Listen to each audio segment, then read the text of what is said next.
Market का पंचनामे में आप सभी का स्वागत है। आपके साथ मैं हूं वरुण दुबे और फिर से एक दबाव वाला ट्रेडिंग सेशन जो है आज भारतीय बाजार में देखने मिला। लेकिन देखिए रोज़ की स्टोरी यही होती है, अगर सुबह गिरते हैं तो सेकंड हाफ में मार्केट में अच्छी खासी तेज़ी देखने मिलती है और अगर सुबह चलते हैं तो मार्केट में सेकंड हाफ में गिरावट देखने मिलती है। और आज का ट्रेडिंग सेशन भी कुछ ऐसे ही था।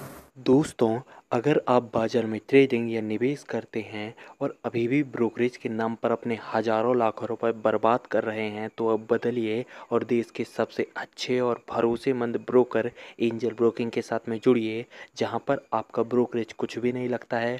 ब्रोकरेज लगता है तो सिर्फ इंट्राडे ट्रेड में, वह भी सिर्फ 20 रुपये। तो लिंक डिस्क्रिप्शन में है, वहां पर जाकर आप अपना अकाउंट ओपन करा सकते हैं एंजल ब्रोकिंग से। आप देखिए सुबह सुबह हम हरे निशान में खुले। मार्केट में जब आरबीआई की जो बैठक थी वो हुई, उसके बाद मार्केट में उन लेवल से गिरावट देखने मिली। उसके बाद देखिए फिर से एक बार मार्केट में जो है निश्चित तौर से रिकवरी देखने मिली है। तो काफ़ी उतार चढ़ाव के बीच में आज भारतीय बाजार जो है उसमें ट्रेडिंग हुई है।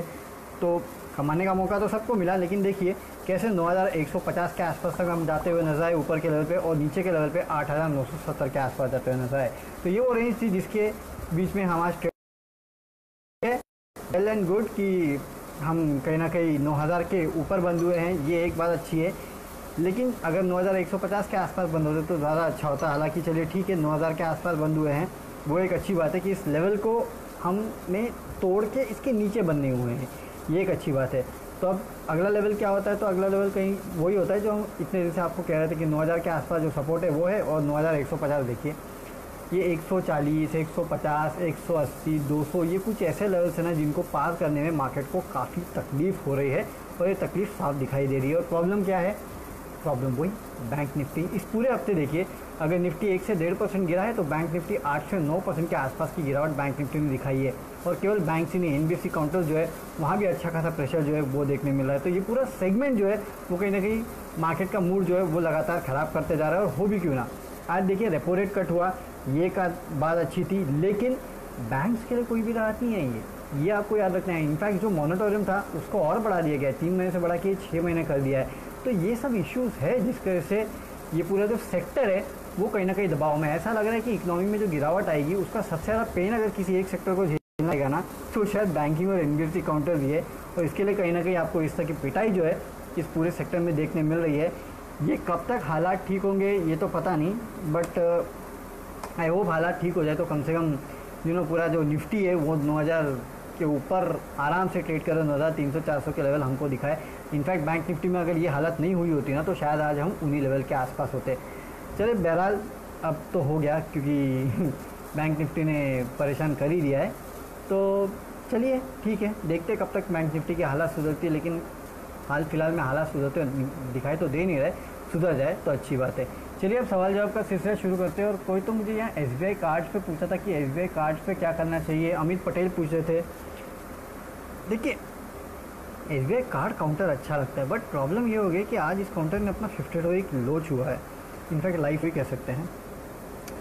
अब देखिए इस थीम को लेके मुझे कोई प्रॉब्लम नहीं है, क्योंकि कार्ड से पेमेंट तो आपको आज भी करना है, आपको कल भी करना है। इनफैक्ट जैसे जैसे ये कोविड का प्रॉब्लम और बढ़ते जाएगा तो लोग कहीं ना कहीं डिजिटल इकोनॉमी की तरफ ज़्यादा बढ़ रहे हैं, भले वो पेटीएम हो, भले वो कार्ड सिस्टम हो या कुछ भी हो, तो लोग इसके तरफ ज़्यादा बढ़ रहे हैं। तो आज नहीं, आज से कुछ समय बाद तो इनका धंधा बढ़ना ही है। और अगर कार्ड सेक्टर में आपको कहीं ना कहीं कोई एक्सपोजर लेना है तो एसबीआई कार्ड मेरे ख्याल से सबसे अच्छा प्रीफर्ड बेट है। बट प्रॉब्लम ये है कि लगातार ये गिरते जा रहा है। मुझे अभी भी ये काउंटर पसंद आता है, ऐसा नहीं है कि मैं बोल रहा हूँ कि मुझे काउंटर पसंद की बात है। पोर्टफोलियो में अगर रखना है तो आप इस काउंटर को अभी भी ले सकते हैं। नो डाउट लाइफ लो पे चल रहा है, 52 लो पे चल रहा है, अभी भी इसको पोर्टफोलियो में आप ले सकते हैं। काउंटर अच्छा है, कोई मुझे बहुत बड़ी दिक्कत नहीं है इस काउंटर के साथ। लेकिन हाँ, स्टॉप लॉस के साथ ट्रेड करना और एक मुश्त पैसा भी मत लगाना। थोड़ा पैसा लगाइए और रुक जाइए, वेट एंड वॉच कीजिए कि इसका आगे क्या होता है, किस तरह की स्थिति देखने मिलती है। उसके बाद ज़्यादा एक्सपोजर लेंगे तो आपका ज़्यादा बेटर होगा।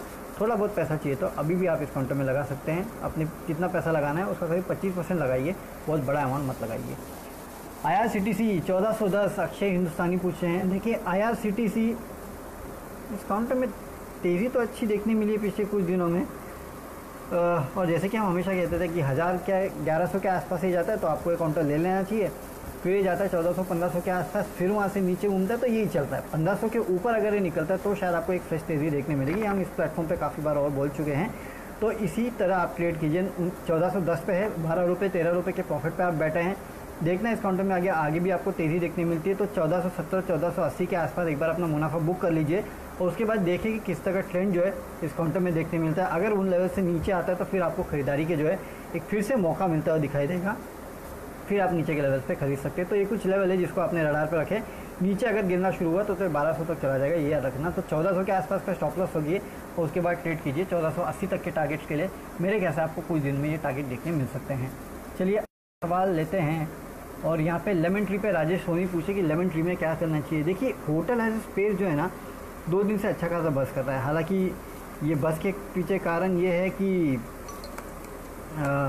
आपके जो एयरलाइंस को चलाने की अनुमति दी गई है, उसके चलते माना जा रहा है कि शायद ये जो कंपनियां हैं, भले होटल हो, लिकर हो, सिगरेट हो, ये जितने नॉन एसेंशियल्स यानी कि डिस्क्रिशनरीज है, इनमें शायद आपको एक बेहतर कहीं ना कहीं इनका धंधा भी शायद चलते हुए दिखाई दे। हालांकि कितना दिखाई देगा ये मुझे नहीं पता, मुझे डाउट है इनका कंपनी का धंधा चलेगा अभी, क्योंकि अभी तो प्लेन को अनुमति दी है, होटल में रहने को अनुमति थोड़ी दी, और होटल में रहने को दी तो भी कितने जाएंगे, ये सब एक बहुत बड़ा क्वेश्चन मार्क है।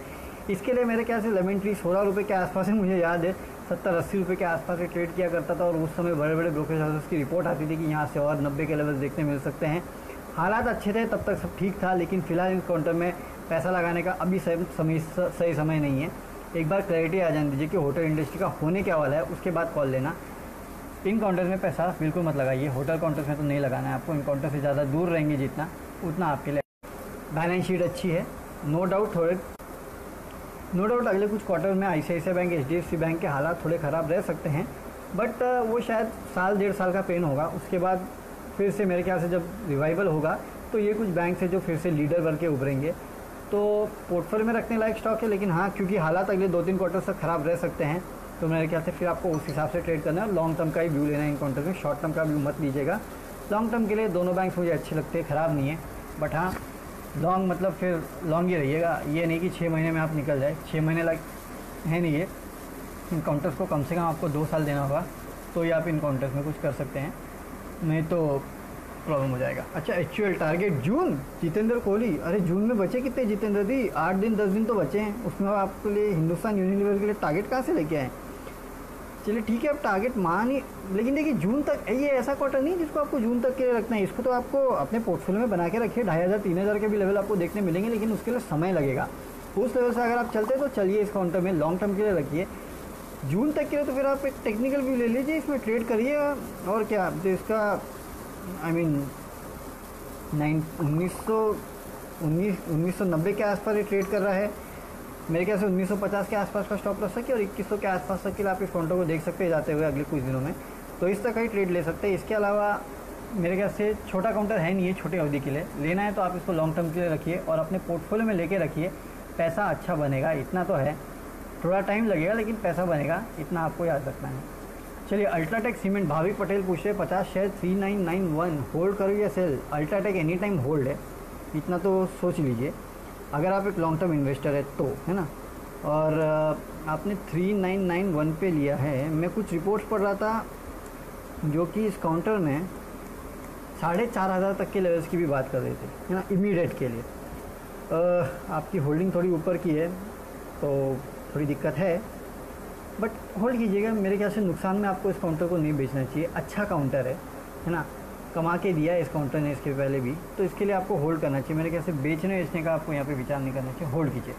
अभिनव Kumar Singh, M&M finance, NBFC, अरे NBFC काउंटर्स में सर जी बहुत डर लगता है आजकल, पैसा लगाए नहीं लगाए, क्या करे क्या नहीं करे। M&M फाइनेंस ये देखिए 127 अपने 52 लो के आसपास ट्रेड कर रहा है, दूर रहिए। NBFC में अगर आपको कोई पैसा लगाना है तो अभी भी मुझे लगता है बजाज फाइनेंस, बजाज फिनसर्व जैसे काउंटर्स अच्छे हैं। M&M finance no doubt group बहुत अच्छा है, लेकिन मुझे पता नहीं NBFC का आगे होगा क्या, जो फ्यूचर है वो तो थोड़ा ब्लीक नज़र आता है। इसके लिए कह रहा हूँ कि थोड़ा डाइसी सिचुएशन है, अगर आप लगा भी रहे हो तो पैसा सोच समझ के लगाना, है ना। मेरे ख्याल से NBFC again a big no, पैसा लगाने की अभी जल्दी मत कीजिएगा, समय आएगा उस समय लगाना ज़्यादा बेटर होगा। IndusInd bank 480, Ankit Gupta, any chance of recovery? अरे सर बड़ा मुश्किल है, ये काउंटर अगर 500 के ऊपर जाता है ना तभी इसमें फ्रेश आपको एक रिकवरी देखने मिलेगी, नहीं तो तब तक ये इसी तरह झूलता रहेगा। 350, 350 से 400, 450 इन लेवल्स के बीच में झूमने वाला है। आपकी बाइंग भी उसी लेवल के आसपास है। देखिए कब से इन लेवल्स पे देख रहे हैं आप, मार्च के आसपास से 450 के आसपास गया, उसके ऊपर ये कभी जा ही नहीं पाया। तो ये इस काउंटर की दिक्कत है। तो जब तक ये उस लेवल को पार नहीं कर रहे हैं, तो आपका लेवल बड़ा क्रूशियल है 480। Any chance of recovery mid term में, there is no chance of recovery. मैं आपको सीधे बोल देता हूँ। थोड़े लॉन्ग टर्म में हो सकता है आपका भाव आए, लेकिन तब तक अगर आप रुक सकते तो रुकिए। 6 महीने तक तो मुझे डाउट है इस काउंटर में ये लेवल आपको देखने मिलेगा, है ना, क्योंकि एक बड़े रेंज में ट्रेड कर रहा है। तो मुझे सही में डाउट है, अगर इस रेंज को ब्रेक किया इसने तो शायद देखने मिले, लेकिन इस रेंज को ब्रेक करेगा क्या, ये कहना भी काफ़ी मुश्किल है। इसके लिए मैं कह रहा हूँ कि मुझे मुश्किल लगता है आपका लेवल आएगा। होप फॉर द बेस्ट, अगर आ गया तो अच्छा है, लेकिन बैंकिंग सेक्टर के जिस तरह से हाल है, मुझे लगता नहीं कि ये लेवल आपका नियर टर्म में आएगा, प्रॉब्लम दे सकता है। किशोर यादव एशियन पेंट्स पे पूछ रहे हैं, ऊपर भी किसी ने एशियन पेंट्स पे पूछा।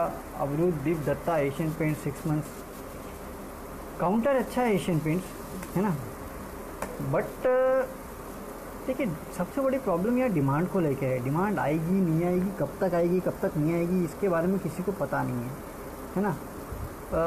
अगर डिमांड आती है तो ये काउंटर बहुत अच्छा है, 1600 के आसपास ट्रेड करता है। पोर्टफोलियो में रखना चाहते हैं रखिए, लेकिन इस कंपनी के नतीजे भी अभी तक नहीं आए। तो मेरे ख्याल से अगर आप नतीजे तक रुक जाए ना, तो शायद वो आपके लिए ज़्यादा बेटर होगा। और उसके बाद अगर एक व्यू ले लीजिए, मैनेजमेंट को सुन लीजिए एक बार कि वो क्या कहना चाहते हैं।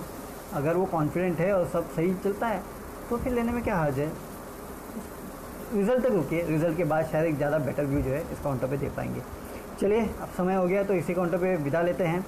याद रखना 3 दिन की छुट्टी है, आपको वापस आना है ट्यूसडे को, और उस बीच आपको HDFC के नतीजे आ जाएंगे तब। दोस्तों, अगर आप बाजार में ट्रेडिंग या निवेश करते हैं और अभी भी ब्रोकरेज के नाम पर अपने हजारों लाखों रुपए बर्बाद कर रहे हैं, तो अब बदलिए और देश के सबसे अच्छे और भरोसेमंद ब्रोकर एंजल ब्रोकिंग के साथ में जुड़िए, जहां पर आपका ब्रोकरेज कुछ भी नहीं लगता है। ब्रोकरेज लगता है तो सिर्फ इंट्राडे ट्रेड में, वह भी सिर्फ 20 रुपये। तो लिंक डिस्क्रिप्शन में है, वहां पर जाकर आप अपना अकाउंट ओपन करा सकते हैं एंजल ब्रोकिंग से। तब तक एवेन्यू सुपरमार्ट के नतीजे आ जाएंगे, तो काफ़ी एक्शन होने वाला है ट्यूसडे को, है ना। और ऊपर से ग्लोबल संकेत देखते हैं कि कैसे हैं, क्या कोई दवा मिलती है या फिर कोरोना वायरस और गहरा इम्पैक्ट देता है। तो ये सब कुछ क्यूज़ है। हम आपको ट्यूसडे को सुबह जब मिलेंगे तो आपको पूरी क्लैरिटी देंगे कि किस तरह का मार्केट ट्यूसडे को देखने मिलने वाला है, ग्लोबल क्यूज़ क्या है और इंडियन भी जो रिजल्ट है वो कैसे देखने मिले और उसका इम्पैक्ट भी क्या देखने मिल रहा है। और इसी प्लेटफॉर्म पर फिर जुड़ना हमारे साथ, तो आपके जो बच्चे कुछ सवाल है उनका जवाब देंगे। तब तक के लिए सी यू, गुड बाय।